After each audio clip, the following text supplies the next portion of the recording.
Hi everyone, welcome to another comic-centered edition of Words, Images, and Worlds. We just love comics around here, all sorts of comics, and a variety of other texts as well. And I am so glad to be talking with comics creator Peter Clinton this morning. It's morning here Hello. anyway.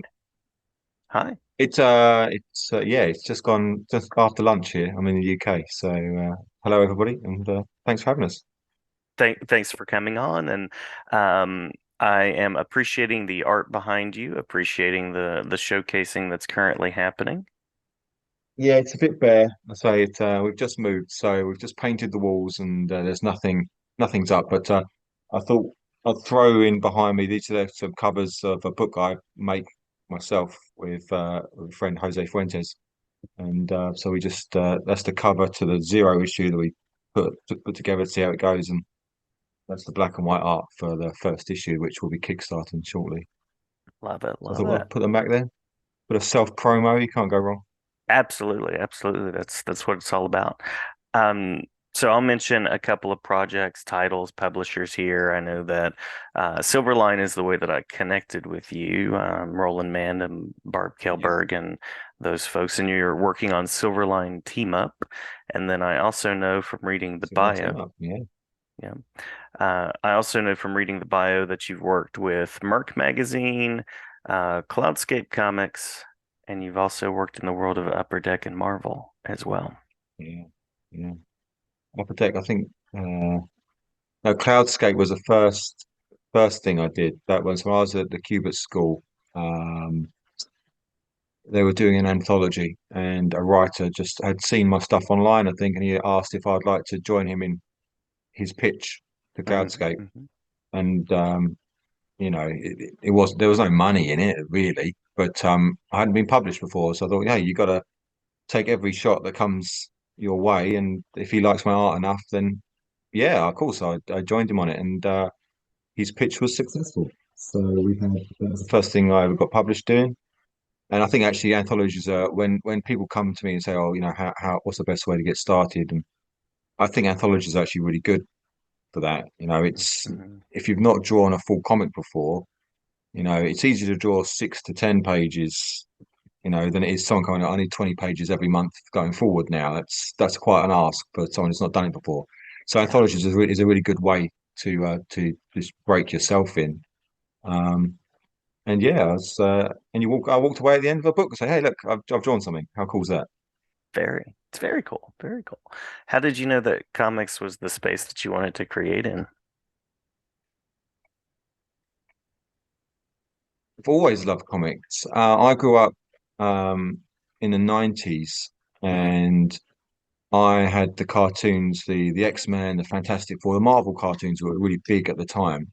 So Hmm. I just grew up just watching those every week, and my dad could see how much I loved it, and he bought me the How to Draw Comics the Marvel Way, Right. the book, and I copied that religiously for forever, and I've still got it.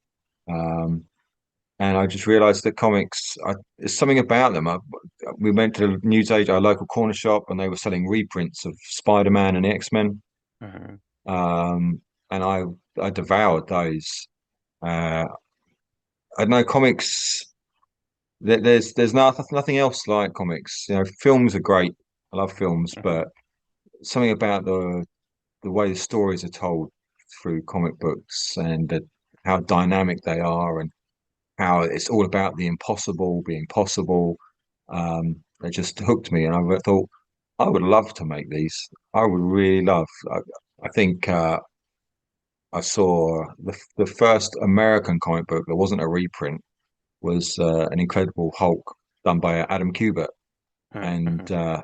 he is one of my favorite all-time favorite artists. So I was like, I want to draw like this guy. I want to be able to make pictures like this. And from then on, I've just been trying to draw like him, I suppose. But then you discover your own style, and yeah, I love comics. I love the way they make me feel, and the excitement of going to the comic shop and picking up the new releases, uh, and now I tell my own stories. Yeah. Tell my own stories with comics. Yeah, it's great. I love it. I wouldn't want to do anything. when I finished school, but we're going back a bit now. When I finished school, I was like, right, I'm going to make comic books. So I'm going to break in and I'm going to work for Marvel and all those dreams that you do as a kid. You think, oh, it'll be easy. Can't be that hard. Hmm. But being in England, there was no, couldn't go to a convention. We didn't really have conventions back then, not really. So it's not like I could turn up to a convention and show someone a portfolio and get hired. And there was no Marvel in the UK at that point. That had finished. So I was like, well, I didn't know what to do. There was no Instagram and that social media stuff hadn't happened yet. Hmm. So I was like, oh, well, I'll get a job. I'll get a job and I'll draw when I'm not at work.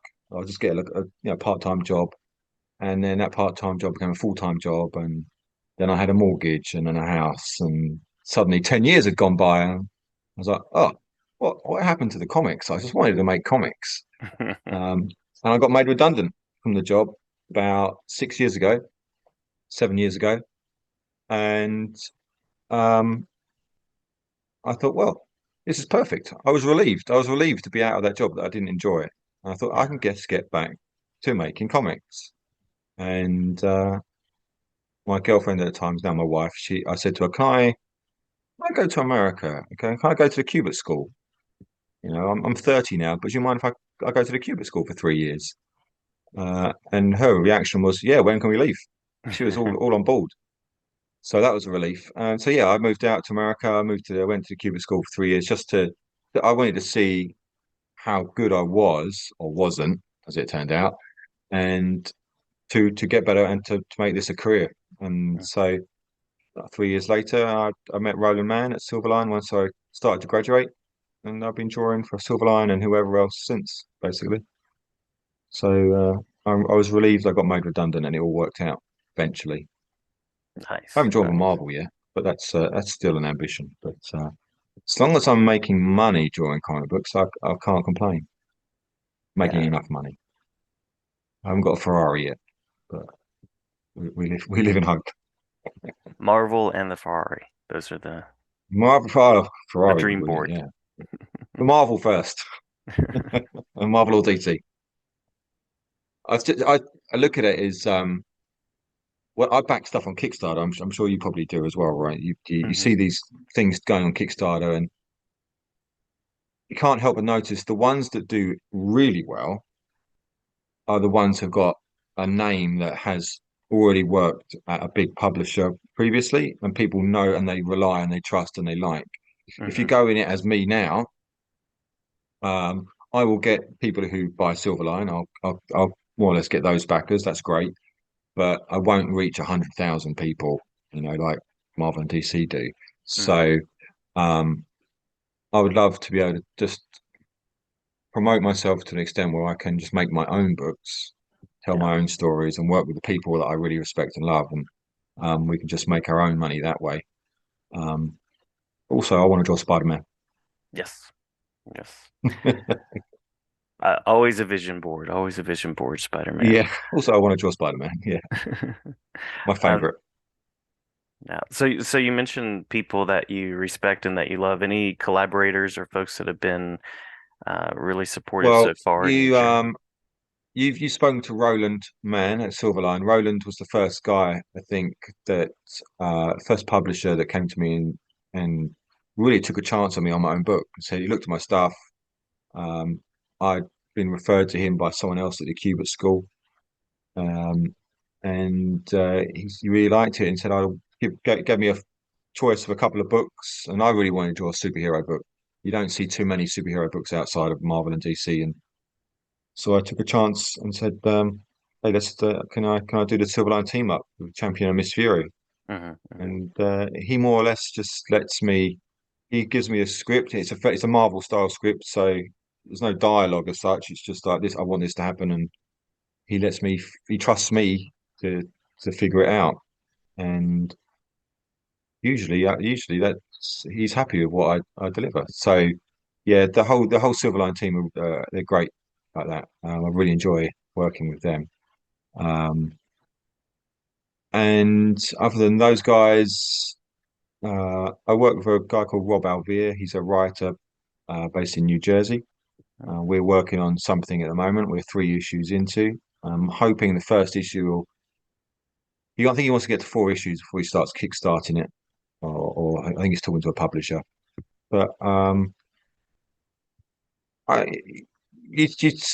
guess the people I've worked with are the ones that uh, understand comics is a collaboration.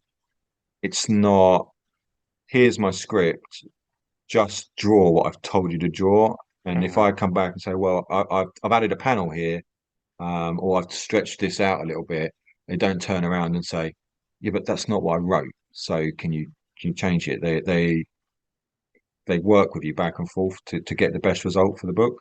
Hmm. Um, and so long as I'm getting that relationship, I'm happy to work with anybody. Um, I've just I just saw on Twitter there was another anthology being touted around, and they're looking for people to submit stuff to. And I just said that if any writers, here's my stuff. Any writers want to submit and submit with me, I've got an idea. I'm not really the ideas guy as such. I'll draw it.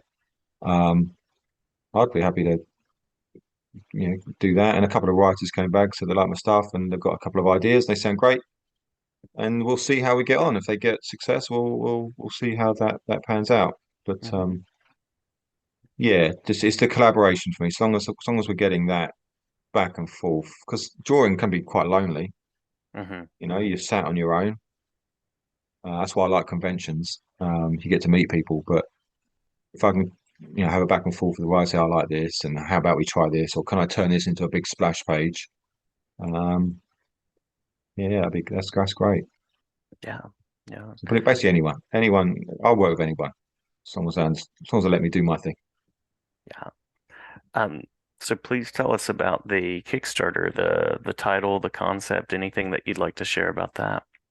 Yeah, so I had an idea a while ago. I like history. I like English history, British history. And I had an idea just to set something during the English Civil War. And it would be like a monster hunter, demon hunter sort of story. Um, and I settled on this witchfinder. Lots of witchfinders at the time, but this guy's an actual witchfinder. He's not a run around trying to make money. He's a part of a society of witchfinders. Um, and initially, I titled it "The Last Witchfinder" or "Last Witch Hunter," and then I realised there's a film with Vin Diesel, well, almost exactly the same Mm-hmm. title. Hmm. So we published this zero issue, which was 6 pages for an anthology that didn't get funded on Kickstarter. So we just published it ourselves and just we sell it at conventions. We gave it the title Last Witch Hunter, I think. And then as I spoke with Jose, my colorist and co-creator, we expanded on the first story. It's going to be like 4 issues long. And we realized if we're actually going to go and do a Kickstarter of this and really try and get it out there, we're gonna have to change the title. We can't have it people going out. So is this Vin Diesel's character? Is this? He doesn't look anything like Vin Diesel. So we've called it "Beware the Damn Witchfinder" because he is damned to hell because he has some preternatural abilities that helps him fight the demons. And of course, being puritanical, anyone with that sort of magic ability has to go to hell. So he's Hmm. fighting for the good whilst understanding that he's probably going to go to hell in the end. Um, yeah, so the first story arc is entitled "Go Kill the Devil." The devil's going to make an appearance towards the end, and finally he thinks he's going to accomplish his mission. He's Hmm. going to Hmm. kill the devil and rid the world of evil. So we'll see what happens. But yeah, we're just finishing up. I'm just finishing the last few pencils and inks of issue 1. Then I'll hand over to Jose to color it, and we've got a few variant covers from George Vega and Fernando Ruiz, and for myself. So yeah, I'm hoping. I'm not expecting to make money. I don't think you do make money out of Kickstarter unless you're Keanu Reeves or someone like that. I think it's just about getting your story out there, Hmm. um, Hmm. and that's why we do it. That's why we make comics. I don't think anyone gets into comics thinking they're going to be a millionaire. They're getting into it because they like to tell stories. Yeah. So that's what we're going to do. Awesome. Try and get out there. Just need more time in the day. Trying to Mm, draw so many different things, trying to get it all finished. Yeah. yeah. Yeah. Yeah. So, Beware the damn witchfinder. so by means of a final official question, and then we can hit anything that we might have missed in the talk through. Spaces where people can go online to see your work, to find out more, to Oh yeah. support the campaign. I get yeah, I get lots of interaction through Instagram. I guess that's my preferred because I'm a picture guy. I like to just post pictures with a little caption. Hmm. Um, I know I do Twitter, but I'm not. I don't. I just assume no one's really interested in what I've got to say. They just want to look at my pictures, and so I'm trying to get better at Twitter. I'm trying to post more often, and but Instagram, Twitter. I am on Facebook, obviously, uh, as myself and as Peter Clinton Art, which is my just my art one. Um, but if anyone wants to talk to me, Instagram. That's why I spend too much time, and that's where you'll reach me. Yeah, and that's where you'll see. I've got Instagram for me. I've got an Instagram for Beware the Damn Witchfinder. I set up an Instagram for Silverline Team Up, and my dog's got an Instagram, but you're not interested in that, so don't worry.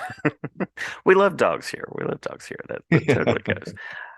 Well, did we miss anything in the talk through that you want to make sure to mention before we close out?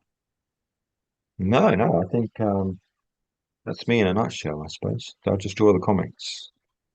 You come to me with the idea, I'll try and make it look pretty and cool. Sounds good. Sounds good. It's very important. Yeah, when I was at the Cupid School, one of my teachers, Kim DeMolder, was an inker and he's an artist in his own right. Hmm. Uh, he said, "Cool sells, cool. If people want to leave, they say, hey, that's pretty cool," and they'll pick it up. They look at it and go, "Meh, you've not done your job." And Yeah, I go, "It's comics. Comics have got to be cool." I like that. I like that. That could be a tagline. Love that. Well, Peter, thank you for the time. Thank you for the conversation and the work, and looking forward to Pleasure. Thank more you. to come. Yeah, thank you so much. Yeah, definitely. And Thank you. talk again anytime.